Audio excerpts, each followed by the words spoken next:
Hey, how's it going, guys? In this video, I'm going to be reacting to the Napoleonic Wars Part 1 by Oversimplified. Let's go. This video was made possible by NordVPN. Stay safe online by clicking the link below and get a huge discount off a 2-year plan with a risk-free 30-day money-back guarantee. Also, why not grab yourself a character pin of the little corporal himself before they sell out?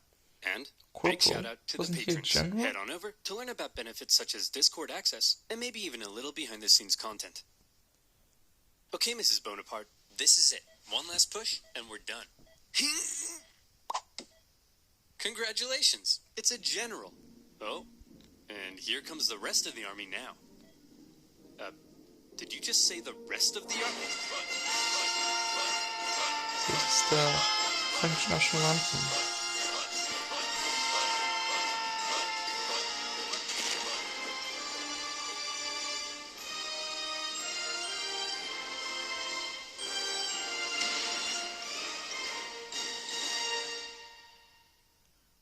History is full of great conquerors, many with very impressive origin stories. For example, Alexander the Great was the son of a king. Julius Caesar came from an aristocratic family that descended from a goddess. Great conquerors don't usually come from relatively insignificant families living on impoverished islands. But as it just so happens, that is where our story begins. In the early 18th century, the island of Corsica was a part of the Republic of Genoa, until one day Corsica said, hey, we're declaring independence, and it's probably not worth your time to try and stop us. So Genoa said, you're right, it isn't worth their time. Hey France, you want to buy this island? And France said, sure thing. And thus, Corsica became France, just in time for Napoleon to be born French. Many Corsicans didn't appreciate their new conquerors, however, and from an early age, Napoleon developed some fairly anti-French sentiments. Napoleon's dad, however, quickly embraced his new French overlords, which created some tension between dad and son. Ooh, look at me. I'm dad. I wear powdered wigs and silver-buckled shoes, and I'm a traitor to the Corsican people. Go to your room, Napoleon. No, you go to your room, Dad. Okay. On the other hand, Napoleon adored his mother, who was definitely the disciplinarian of the family. And even though she would punish Napoleon severely, he kind of respected that. But Napoleon's parents wanted the best for their family. And since they were a very minor nobility, they were able to have Napoleon sent off to the shining lights and rat-infested sewage puddles of the big city. Napoleon went to military school in France. Okay, Napoleon, why don't you introduce yourself to your new classmates? Well, I'm Napoleon, and I hate all of you. Your farts smell like cheese, you can't pronounce the letter R, all you do is go on strike, and you call eggs oofs like a bunch of big dumb idiot dingleberries. Okay. Thanks, Napoleon. I hope you like being bullied. And bullied he was. They picked on him for his Corsican accent, his family's lack of wealth, and it probably didn't help that he also had a bit of a chip on his shoulder, but he could hold his own, and on an average day, might be found dishing out ratatouille sandwiches for breakfast. He spent much of his time alone, and he loved reading about the great conquerors of history. He learned about Julius Caesar, and he wondered if one day he too might have a pizza franchise named after him. He excelled at math and geography, and when he graduated at the age of 16, he was made second lieutenant in an artillery regiment. Now, second lieutenant might sound pretty sweet to a screw-up like you, but Napoleon had a little something called ambition. Stonks of it. And he wasn't content being just some junior officer. He wanted to rise the ranks. Unfortunately for him, that would be a little difficult. Well, Napoleon, I've reviewed your application. It's clear you're very skilled and would be a perfect fit for the promotion. And Simeon, you're just about the biggest idiot I've ever seen. Your test results suggest you have the mental aptitude of a senile earthworm, and in the part of the form where you list your experience, you seem to have drawn a picture of a gerbil giving birth to a shoe. But your dad is the Marquis de la Fufayette, so you get the job. French society was just too closed off. Positions were handed out based on nobility, not talent, and the young Napoleon probably felt stuck. Wouldn't it be nice if, say, a revolution came along and changed all of that? Well, what are the chances? The French Revolution is here.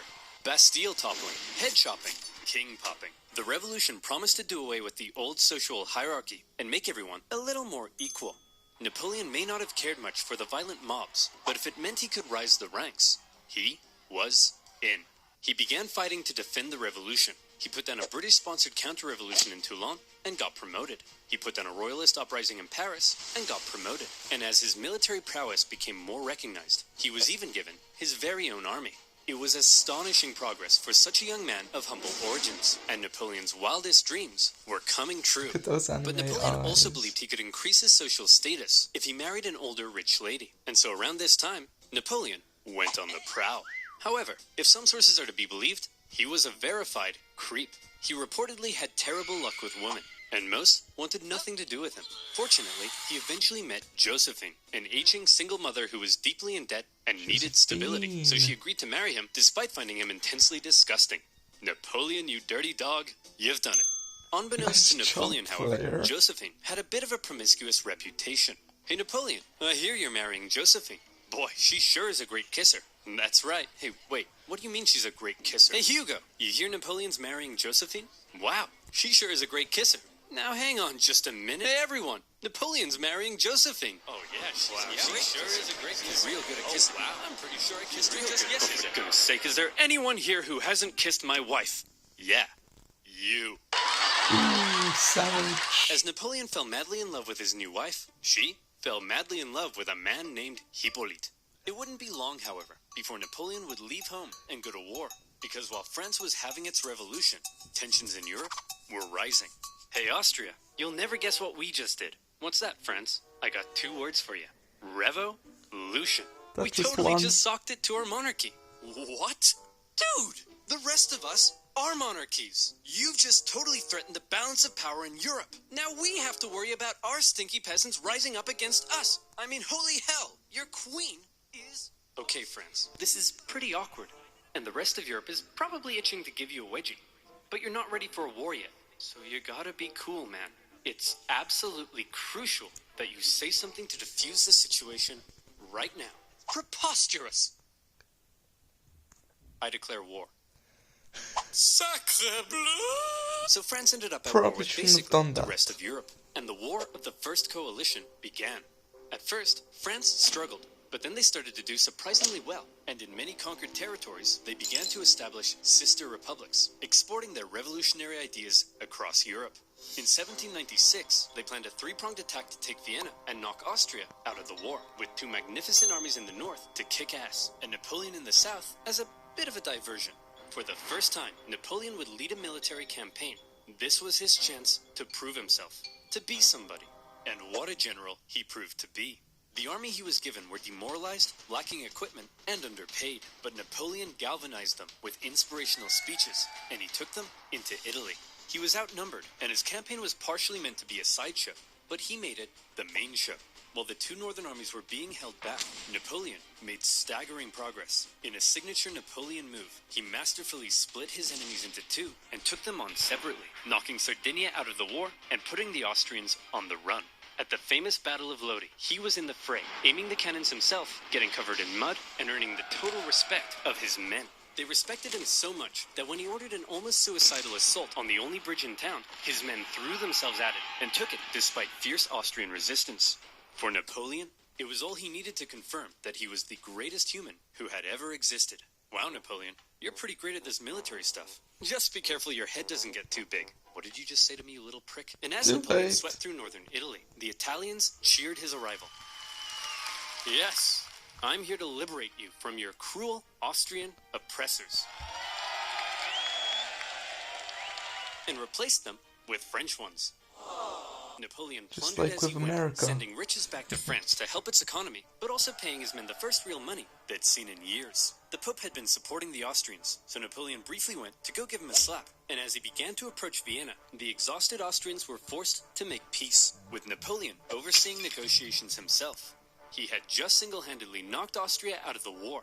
And by the way, he was only 28, so maybe it's about time you moved out of your dad's attic. In the Italian territories he had conquered, Napoleon established new I'm French still sister 18, republics, so even I've got writing 10 years constitutions left. and organizing governments himself. Not something a general generally does. When he got back to France, he was hailed as a hero, and the extremely unpopular government were concerned he might get some power-hungry ideas. So they agreed he should go far away from France to Egypt, where he could maybe undermine British access to India.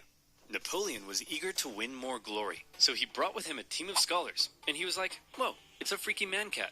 Whoa, it's a big stick. Whoa, it's an ugly horse. Whoa, it's a stumpy little manlet. Hey, I'm actually average height for the time. That is But true. then British Admiral Nelson came down and wrecked his fleet, and an Anglo-Ottoman force defeated him at Acre. So Napoleon abandoned his men and went back to France.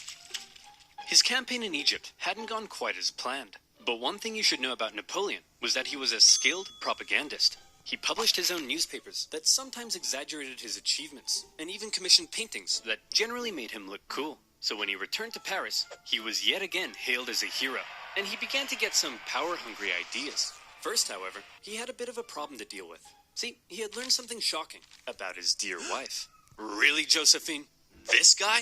I'm just as tall as him. I'm sorry, I swear. Now that you're becoming famous, I'll never do it again. I think it's because he's younger than you. I've never stooped so low as to cheat on you. Now, if you'll excuse me, I'll be in this room consulting my generals for the next 30 minutes. And by consulting, I mean boinking. By my generals, I mean this woman.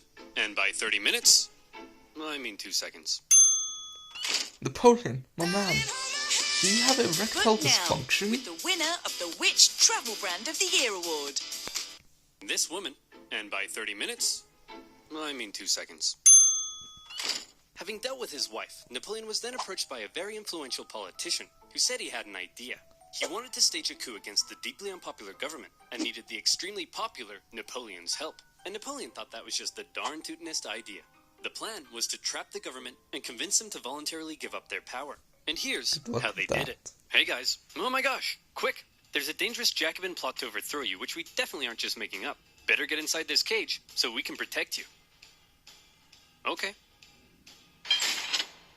Gentlemen, we got him. In this case, the cage was an isolated palace outside of Paris, with no one around but Napoleon and his army.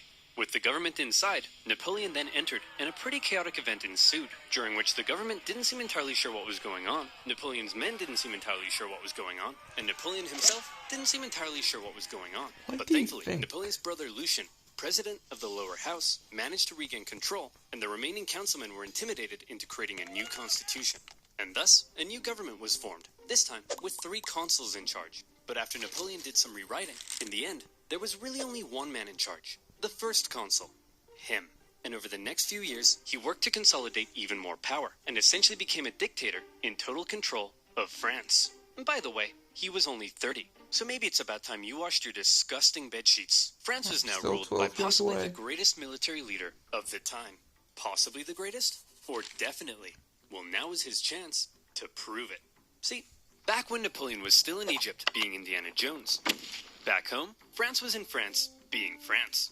They had conquered even more territory, and they were like, hey Piedmont, you get revolutionary ideals. Hey Switzerland, you get revolutionary ideals. And Rome, you get revolutionary ideals. Everybody gets revolutionary oh hey guys, nice sledgehammers. And Naples, very cool nail gun. You guys here to get some revolutionary ideals? Definitely not. As France was still spreading the revolution, and with Napoleon busy in Egypt, the European powers felt the time was right for round 2. And the War of the Second Coalition began. And this time, their big bad boy buddy Russia was here to bang some French boys back to Bordeaux. And bang them, they did. France got blasted. But then Russia pulled out after stalling in Switzerland. And now that Napoleon was in charge of the country, he was ready to start blasting right back. He took command of the Army of the Reserve, and he brought the fight to the Austrians. Now, there are many traits that made Napoleon a great military leader. I already mentioned one of them, how he was one of the boys and commanded the total loyalty of his men. But now we see a second reason, the element of surprise. In 1800, Napoleon moved to Geneva, and it looked like he was probably going to take on the Austrian forces in Germany. There's no way he'd be crazy enough to move his entire army south through the Alps as a surprise attack on the Austrians besieging Genoa. Oh, Napoleon's moving his entire army south through the Alps as a surprise attack on the Austrians besieging Genoa. Napoleon's crossing of the Alps is legendary, and you may have seen one of the most famous paintings of the general, popping a sick wheelie on his majestic stallion, surrounded by dangerous mountain terrain. Of course, in real life, he made the crossing on a depressed mule, but that's not as cool. When he emerged in Italy, the Austrians expected him to come break their siege, but Napoleon went for their supply line near Milan, forcing the Austrians to meet Napoleon head-on at the famous Battle of Marengo. The Austrians initially clobbered the outnumbered French, and they were like, hooray, we won. But then a few hours later, Napoleon showed up again with an even bigger army, and he clobbered them right back. Holy cow, this tiny little fun-sized French guy is running rings around us.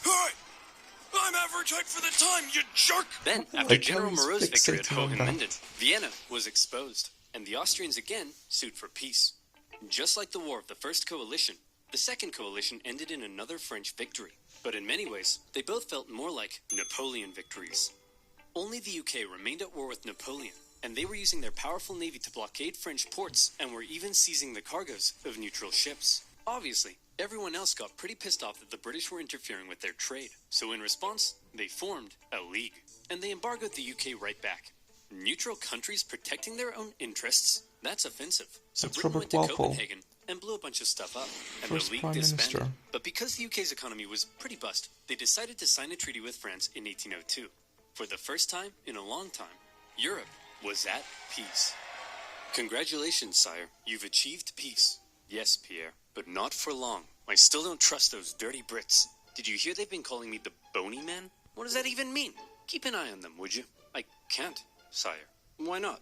Because they use NordVPN. How would you like to spend 12 hours a day on your favorite website ever without the fear of your data being stolen? Then you need NordVPN.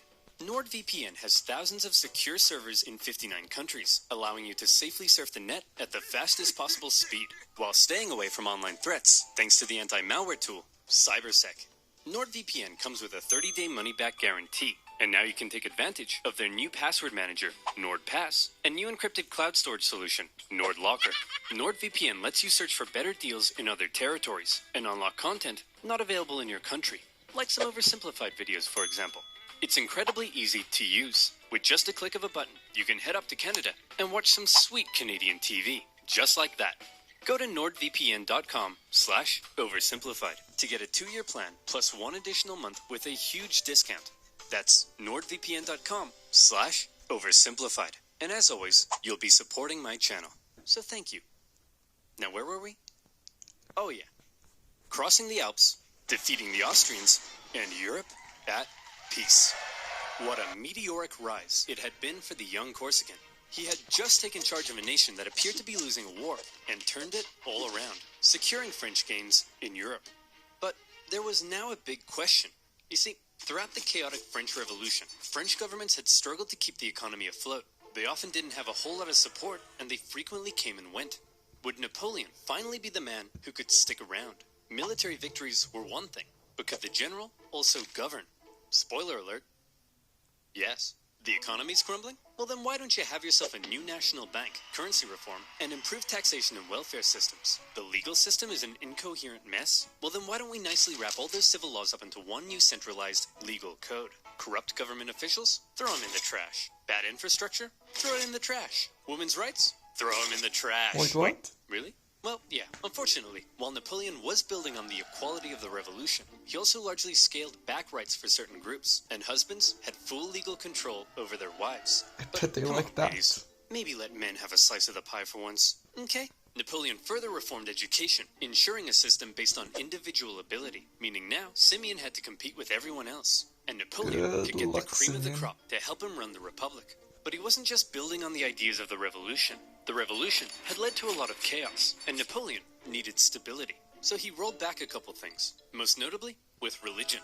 The revolution had pretty much kicked the Catholic Church to the curb, but Napoleon understood that since many French citizens still considered themselves Catholic, that could be a problem. So he came to an agreement with the Pope and brought back the Church, only this time with some pretty hefty power limitations. He also ensured freedom for other religions, and is often noted for his positive treatment of Jewish people at a time of widespread anti-Semitism. But Well while done. all of this may make Napoleon sound like a pretty stand-up dude, it's good to note that he believed in religious freedom because he thought it was a powerful tool to keep the poor from eating the rich, or something like that. Overall, Napoleon's aim was to end the Karl chaos of the Marx picked revolution up on that and finally several create a stable decades and later. prospering French republic. And in that aim, he seemed to be largely successful and generally popular with the people of France. He officially declared that the revolution is over, adding, "I am the revolution." Napoleon's head could be seen for miles. Of course, not everyone was happy with Napoleon's reforms. Conservatives felt he was too radical. Radicals felt he was too conservative. But since Napoleon was a dictator, opposition could usually be stamped out with some good old-fashioned iron fisting. In 1804, Napoleon took one last major step.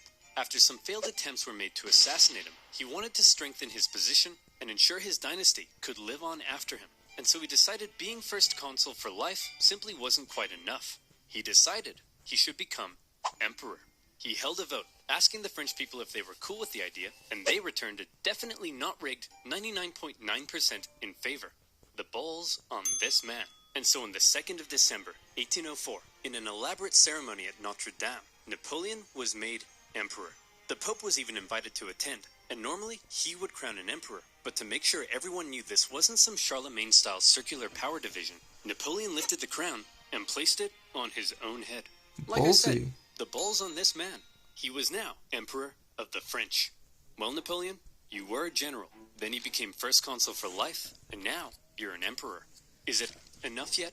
Is your ambition finally satisfied? It's never enough. I don't know, Pierre. What comes after emperor? I would say God, sire.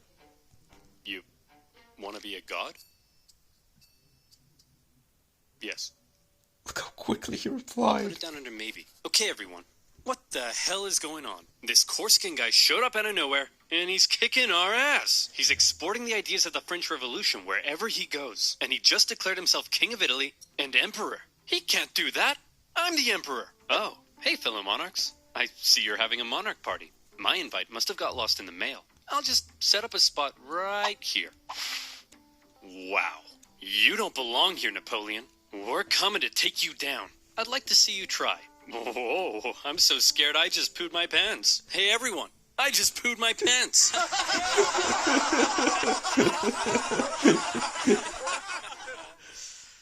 No, but I did just poo my pants. Before Napoleon had even declared himself emperor, the British had already redeclared war on France because both sides had been violating their previous treaty. Napoleon immediately occupied Hanover and then began making plans for a great British invasion, partially paid for by selling a huge chunk of land to the United States. Napoleon gathered his army along the English Channel. But here was the problem. While Napoleon's powerful army would almost certainly obliterate the British on land, there was very little chance he'd actually make it across the Channel, because Britannia ruled the waves. This power dynamic would keep the two traditional enemies from engaging in much real direct combat throughout the Napoleonic Wars. However, the British had something else up their sleeve: copious amounts of money.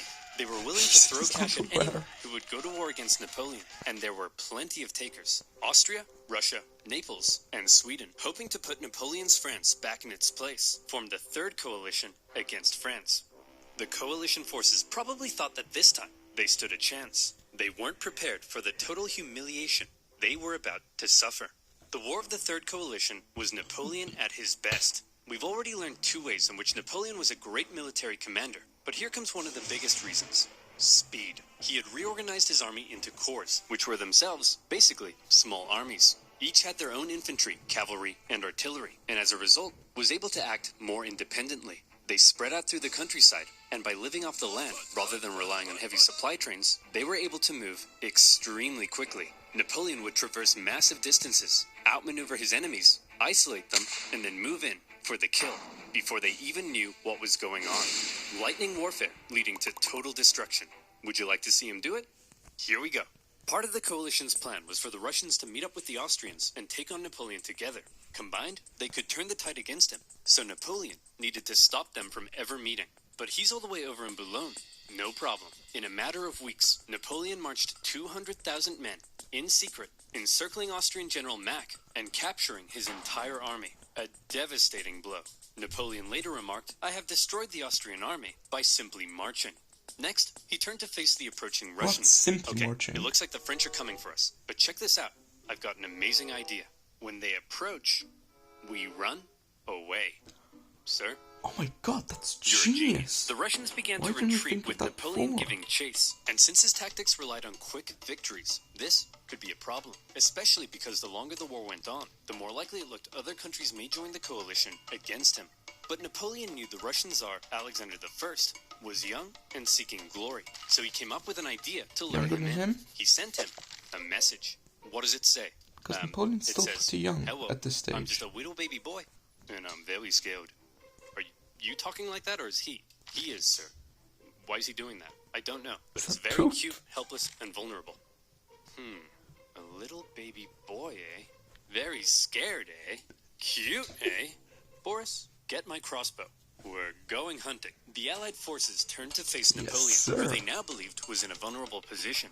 He was set up at Austerlitz, and to make it look like he was retreating, he had even evacuated the high ground. A thick fog set in, obscuring Napoleon's center, as the Allies took the bait and set up on the heights. Isn't that From Austrian there, they for spotted Austria? Napoleon's very weak-looking right flank, and they descended the heights to go get it. Little did they know, it was exactly what Napoleon was hoping they'd do. The next thing they knew, a large French force was emerging from the fog, launching a huge central assault up the hill. They swung around, crushing the Allies, and as men attempted to flee across the frozen lakes, Napoleon ordered his artillery to fire on the ice, causing an unknown number to drown. But he told me he was just a little baby boy. What happened? He tricked you, sir. You mean I was the little baby boy all along? It was Bye-bye. Napoleon's masterpiece, and Austria were once again forced to make peace with France. Then, with the French conquest of Naples in 1806, the War of the Third Coalition ended as yet another Napoleon victory. This was the third time Napoleon had to give Austrian Emperor Francis a good spanking. And so, with the peace treaty in 1805, Napoleon was determined to punish him. He was forced to give up territory, hand over significant compensation, and promised never to fight Napoleon again. For now, Russia, Sweden, and the UK remained at war with France, but none were able to offer much of a threat. And so, Napoleon got to work strengthening his grip over Europe. He gave out rule of captured territories to his family and friends, and most notably, he established a new confederation in Germany, with himself as its protector. Seeing his influence in Germany being wiped away, Emperor Francis acknowledged reality and officially dissolved the Holy Roman Empire, an entity that had existed for over 1,000 years. But it wasn't all good news for Napoleon. For one thing, Spain had earlier allied with France in 1804 because the British just couldn't help themselves from blowing up Spanish ships, and Napoleon hoped a combined French-Spanish fleet would eventually be able to invade England. Unfortunately, he received word that British Admiral Nelson had engaged his fleet at Trafalgar. Horatio Normally, Nelson. naval battles looked like this, but in this case, Nelson did this. Was it because he was an idiot? No.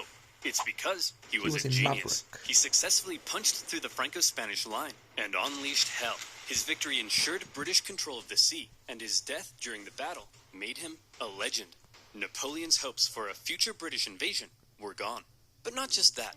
Napoleon was also hoping to secure peace on the continent, but that wasn't looking likely because the Prussian king was under pressure from his wife. Frederick, he's established a confederation in our turf, and he told us he'd give us Hanover, but then offered it to the British. You have to declare war on him. What is it with you and war? What is it with you and being a cupcake? Go to war!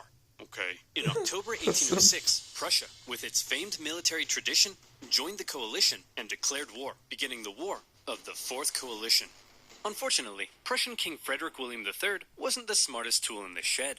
Look at him over there, being all French. Makes me sick. Boys, we'll get him this time. But here's the thing. This time, we have to stick together. Do not under any circumstances face Napoleon by yourself. You all saw what happened to Austria. Hey, where'd Fred go? Hey, you jerk. Think you're some kind of big shot? Huh? Want to tangle with Fred? You don't got the cojones. We're screwed. Without consulting his Even allies, Russia had Alexander's gone smarter ahead and than sent he Napoleon is. an ultimatum, demanding he move all his forces out of Germany. Now, some of you watching this video probably can't even wipe your own bum yet, but even you know, you don't just send Napoleon an ultimatum. Obviously, Napoleon went in for the kill. Prussia's army was quite outdated, so when they met Napoleon at the twin battles of Jena and Auerstedt, it wasn't even close. Even Marshal Davout's heavily outnumbered corps at Auerstedt sent the Prussians running, and Napoleon carried out a ruthless pursuit of his fleeing enemy, taking Berlin and within a single month decimating the Prussian forces. Frederick William and the remnants of his army moved to the east. At this point, Napoleon's forces were pretty tired. Winter had come, and conditions were miserable. He anticipated both sides would settle into winter quarters, but Russia decided to try their hand at an unexpected winter attack.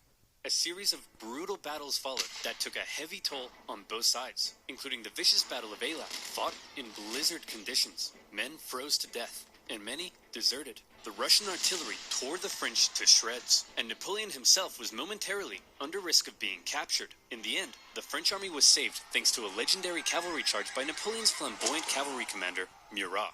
After the horror inflicted on both sides, Nice they one. decided it might be a good idea not to do any more fighting until after winter. Then, after winter came, and the fighting continued. The Russians were pushed back to Friedland, where Russian General Bennigsen made a bit of a blunder by positioning himself with the Aller River to his back. The French artillery were able to pin the Russians between the river and their concentrated gunfire, a major element in Napoleon's fighting style, and many Russians drowned as they tried to escape. War of the Fourth Coalition. Victory, Napoleon. So anyway guys, that is for this video. In 2 weeks time I'm going to be reacting to part 2 of the Napoleonic Wars. And if you like this video, then like, comment and subscribe. Bye guys.